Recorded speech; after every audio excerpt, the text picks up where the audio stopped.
Syria 12টা বছর মার খেয়েছে। 12 বছর পরে কি হবে? স্বর্ণের খনি বের হবে ফোরাত থেকে। অলরেডি তাকায় দেখেন ফোরাত শুকায় যাচ্ছে, ক্রমশ ফোরাত শুকায় যাচ্ছে। আজকে সিরিয়ার এই আঘাত আরো বড় হবে। ইহুদিরা আক্রমণ করবে, শিয়ারা আক্রমণ করবে, চতুর্দিক থেকে আক্রমণ করবে।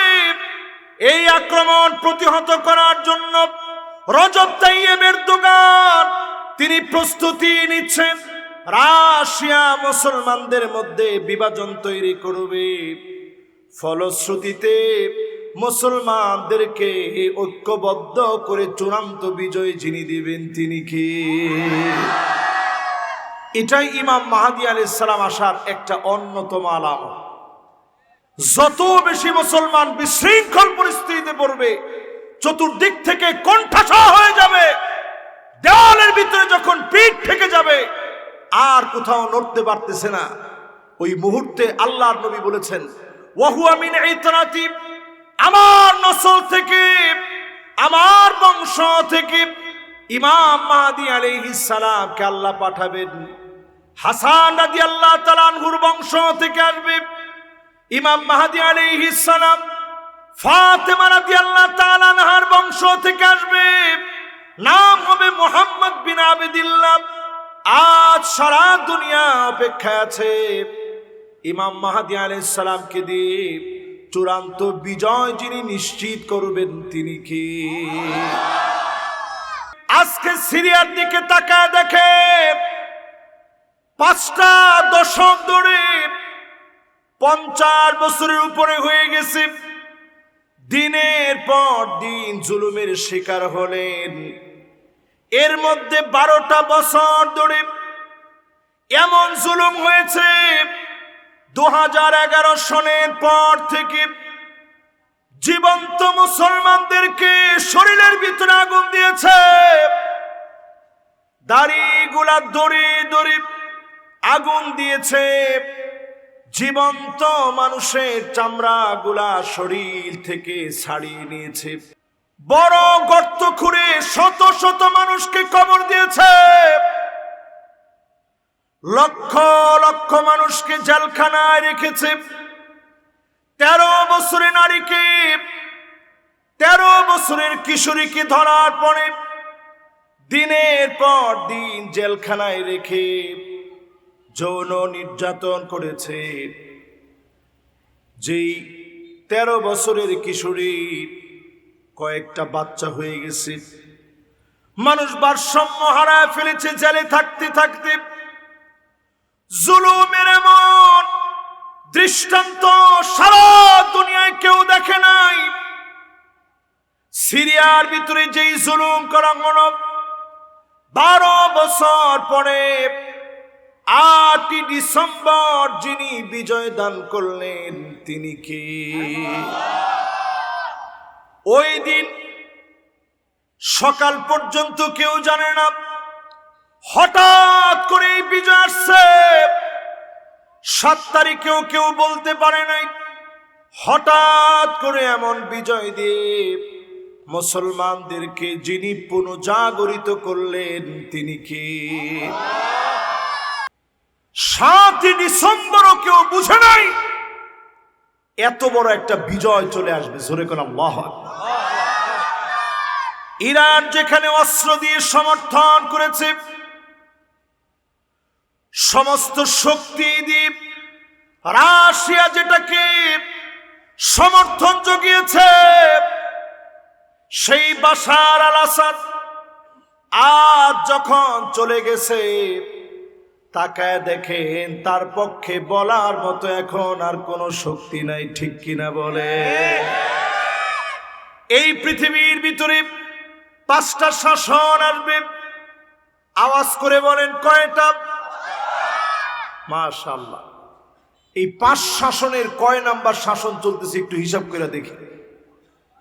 আল্লাহর নবী হাদিসের ভিতরে বলেন সুম্মা তাকুনুন নাবুওয়া ফীকুম, এই দুনিয়ার ভিতরে নবুয়ত আসবে। নবুয়াতি পৃথিবীকে শাসন করবে। সুম্মা তাকুনুন নবুওয়া ফীকুম মা শাআল্লাহ আন তাকুন, আল্লাহ যাকে চাবেন নবী হিসাবে কবুল করবেন, আল্লাহ নিজে নির্বাচিত করবেন, নবী বানায়া আল্লাহ রাব্বুল আলামিন শ্রেষ্ঠ বানায়া দিবেন। নবীদেরকে মাসুম বানায়া যিনি কবুল করবেন তিনি কে? নবীরা সবাই মাসুম, নবীদের শাসনে পৃথিবীতে চলবে। আখেরি নবী, নবীদের নবী আমার মুহাম্মদ সাল্লাল্লাহু আলাইহি ওয়াসাল্লাম, ওনার দুই কাঁধের মাঝে কাযিররিল হাজালা, কবুতরের ডিমের মতো খতমে নবুয়তের সিনমোহর ছিল। আল্লাহ নবী বিশ্ব নবীর কাঁধের মাঝখানে কাযিররিল হাজালা, কবুতরের ডিমের মতো খতমে নবুয়তের সিলমোহর ছিল। আমার নবী বিশ্ব নবী, নবী কুলের সম্রাট, কবুতরের ডিমের মতো দুই কাঁধের মাঝখানে সিলমোহর ছিল। আল্লাহর নবীকে দিয়ে নবুয়তের দরজাকে চিরতরে যিনি বন্ধ বানায় দিলেন তিনি কে? এরপরে পৃথিবীতে আসবে সালাসুনা কাযযাবুনা দাজ্জালুন, ৩০ জন মিথ্যাবাদী দাজ্জাল। এই পৃথিবীর ভিতরে ৩০ জন মিথ্যাবাদী আসবে। কয়জন? মুসাইলামাতুল কাযযাব থেকে শুরু করে গোলাম আহমেদ কাদিয়ানী পর্যন্ত মিথ্যাবাদী যারা এসেছে সবগুলোকে আল্লাহ ধ্বংস করেছে।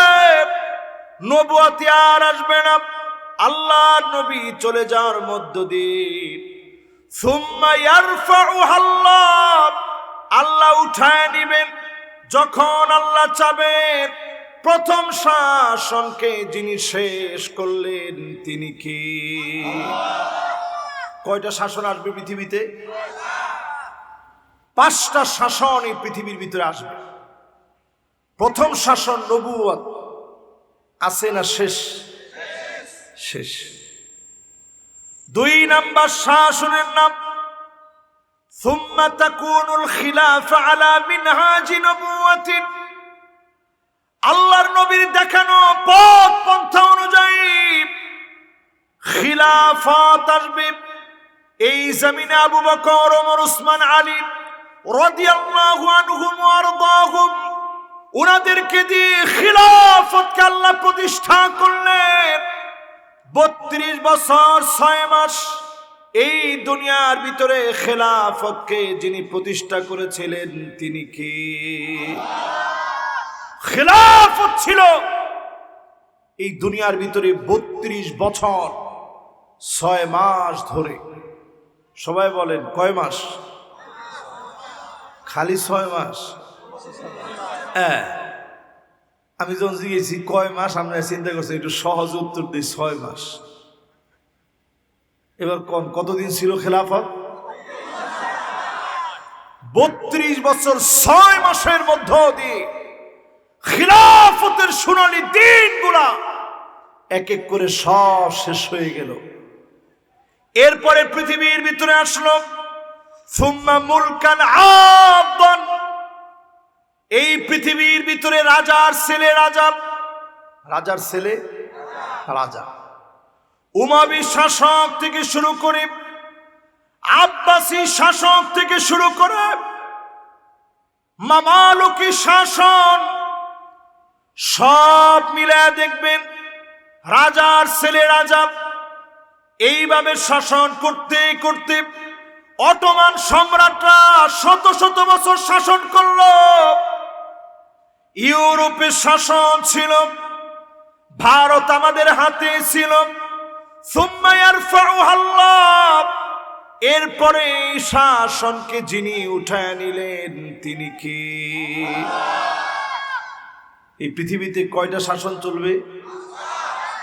5টার ভিতরে 1, 2 এবং 3, তিনটাই শেষ। বাকি আছে কয়টা? আপনি অনুচিন্তা করতেছেন হুজুর সারুলিয়ায় তো মাত্র বাড়ি কিনলাম, মাত্র জায়গাটা কিনছি। আপনি কোন কি হুজুর এগুলা?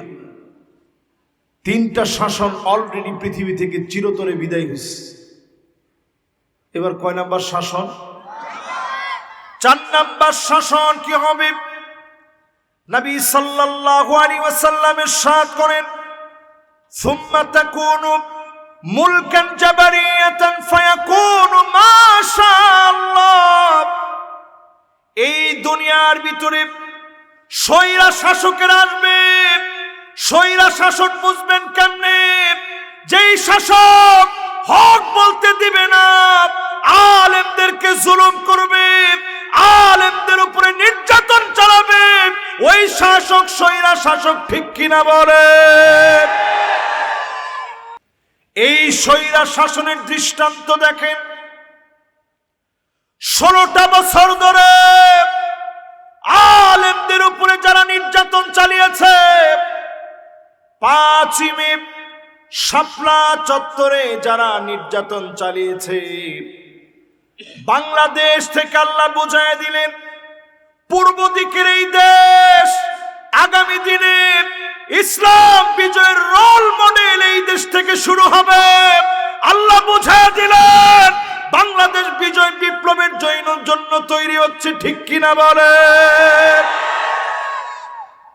দিন যাচ্ছে আর আল্লাহ বুঝাই দিচ্ছে বাংলাদেশের লোকদের অন্তত ঘুমানোর আর সময় নেই। আজকে আপনি তাকায় দেখেন, আমার পতাকা একে, পতাকার ভিতরে পার্শ্ববর্তীরা থুতু নিক্ষেপ করছে। পরিষ্কার জেনে নেওয়া দরকার যে আন্দোলন শুরু হয়েছে, এই আন্দোলন থামবার আন্দোলন নয়, এই আন্দোলন বিজয়ের আন্দোলন। আমরা তো সেই সে জাতি। ইখতিয়ার উদ্দিন মোহাম্মদ বখতিয়ার খিলজি, ইতিহাস পড়ে দেখেন, তেমন কোন সৈন্যবাহিনীর দাপটে নয়, 17 জন রণতুর্যবাদক আল্লাহর গোলামকে নিয়ে যখন এগিয়ে গিয়েছে, থরথর করে কেঁপে পুরা শাসন ব্যবস্থা ইখতিয়ার উদ্দিন বখতিয়ার খিলজির হাতে চলে আসছে, ঠিক কিনা বলে? আসবে সেই দিন, বেশি দিন দূরে না। 4টা তো চলে গেছে। আমার দেশ থেকে স্বৈরা শাসকের পতনের পরে কয়েকটা মাস যেতে পারে নাই, সিরিয়ার ভিতরে 8 ডিসেম্বর যে বিজয় শুরু হয়েছে, পুরো মধ্যপ্রাচ্যের জন্য এই বিজয় 4 দিকে ডানা বাঁধবে। সামনে শুরু হবে মিশর, সামনে শুরু হবে খোদ সৌদি আরব, সামনে শুরু হবে লেবানন সহ প্রত্যেকটা জায়গায় আহলে সুন্নাহ ওয়াল জামাতের বিশ্বাসের মতাদর্শের লোকদেরকে দিয়ে আবার পৃথিবীতে মুসলমানরা বিজয় অর্জন করবে, ঠিক কিনা বলে? এতদিন আপনারা যা দেখছেন, এতদিন পরে এখন সত্য পথের বিজয় হবে। নবীজি নিজে হাদিসের মধ্যে বলছেন, আপনি ঠিক তো আসতে কইছেন, একটু জোরে কোন ঠিক। আমি বাংলাদেশকে ক্ষেত্রে মনে করি একটা রোল মডেল। আফগানিস্তানের পরে বাংলাদেশকে রোল মডেল এই জন্য মনে করি, যে সমস্ত দেশ নিয়ে শাম গঠিত, এর সব কয়টি দেশে এই ক্ষুদ্র আর অল্প বয়সে আল্লাহ তাআলা আমাকে যাওয়ার তৌফিক দিয়েছেন। জায়গায় জায়গায় আমি গেছি, পথে প্রান্তে। শুকরান ওয়ালা ফখর, আল্লাহ আপনার কৃতজ্ঞতা আদায় করতেছি, কোনো অহংকার নিয়ে না।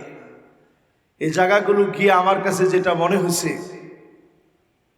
আমার দেশের মানুষ অচিরেই বিজয় বিপ্লবের জন্য যখন তৈরি হবে, সারা দুনিয়ার ভিতরে একটা নাড়া পড়ে যাবে। জোরে করে আল্লাহ আকবার। আল্লাহ নবী 5 নম্বরে বলেন, সুম্মা তাকুনু খিলাফাতান আলা মিনহাজি নবুওয়াতিন। 5 নম্বর একটা শাসন আসবে, ওই শাসন ব্যবস্থা হবে কোরআন দিয়ে। ওই শাসন ব্যবস্থা চলবে কোরআন দিয়ে। 53 বছর ধরে সব দেখা শেষ, সামনে হবে আল কোরআনের বাংলাদেশ। মুসলমানের অন্যতম হাতিয়ার হবে এই তাকবীর ধ্বনি, ঠিক কিনা বলে? এজন্য আমার দেশের কিছু মানুষ বলতো, নারায়ে তাকবীর এই স্লোগান জঙ্গিবাদের স্লোগান, নারায়ে তাকবীর স্লোগান জঙ্গিবাদের স্লোগান নয়, মুক্তিকামী মানুষের স্লোগান। এই স্লোগান আছে, থাকবে, বিজয়ের সময় কাজে লাগবে, ঠিক কিনা বলে? দেখেন 5 তারিখে যে বিজয় বিপ্লবটা আসলো, ছোট ছোট বাচ্চারা স্লোগান দিয়েছে, উই ওয়ান্ট জাস্টিস। আমরা এই জমিনের ভিতরে জাস্টিস কায়েম করতে চাই। তো জাস্টিস মানে কি? আরে কথা কয় না, জাস্টিস মানে কি? ন্যায় বিচার কি এই সমস্ত আইন আদালত দিতে পারে? যেই সমস্ত আইন আদালত নির্বিচারে মানুষকে ফাঁসি দেয়, যেই সমস্ত আইন আদালত নির্বিচারে মানুষকে দিনের পর দিন জেলে রাখে, আলেমদের হাতে হ্যান্ডকাপ লাগায়া, পায়ের ভিতরে বেড়ি লাগায়া দিনের পর দিন টেনে হিস্টে নেয়, ওই আইন আদালত ন্যায় বিচার দিতে পারে না। ন্যায় বিচারের জন্য এই কোরআনের দিকে আসা লাগে। এই জন্য 5ম নাম্বার নীতি বলার পরে নবীজি আর বলেন নাই আল্লাহ উঠায় নিবেন। নবীজি বলছেন সুম্মা সাকাত, অতঃপর নবী চুপ হয়ে গেলেন, আর কোনো কথা বলেন না। এই দুনিয়ার ভিতরে 5টা শাসন আসবে, 5ম শাসনের দিকে আমরা যাচ্ছি। স্বৈরাচারী জালেমদের পরে 5ম শাসকের দিকে আমরা যাব। এই শাসন ব্যবস্থা আনয়নে যদি আপনি পিছায় পড়েন, এমন অবস্থা হবে আলেমদেরকে মেরে মেরে গাছের ভিতরে ঝুলায় রাখবে, বলার মতো কাউকে পাবেন না।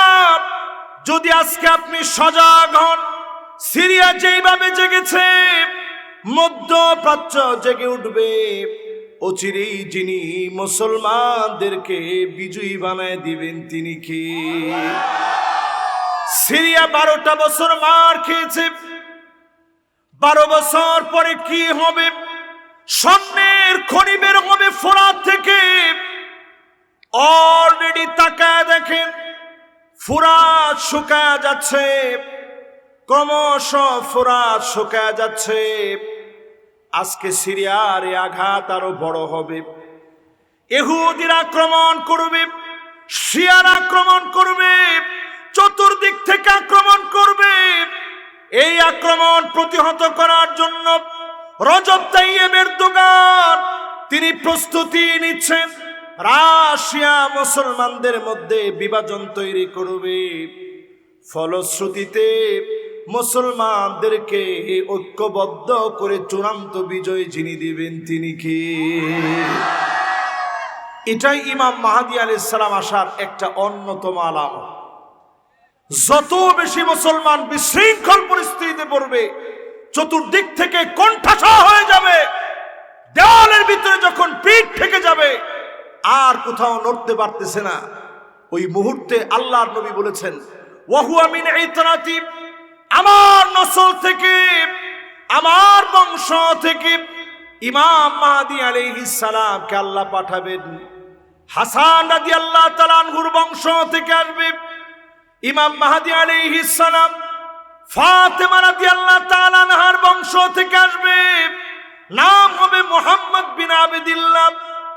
আজ সারা দুনিয়া অপেক্ষা আছে ইমাম মাহদী আলাইহিস সালামকে দিয়ে চূড়ান্ত বিজয় যিনি নিশ্চিত করবেন তিনি কে?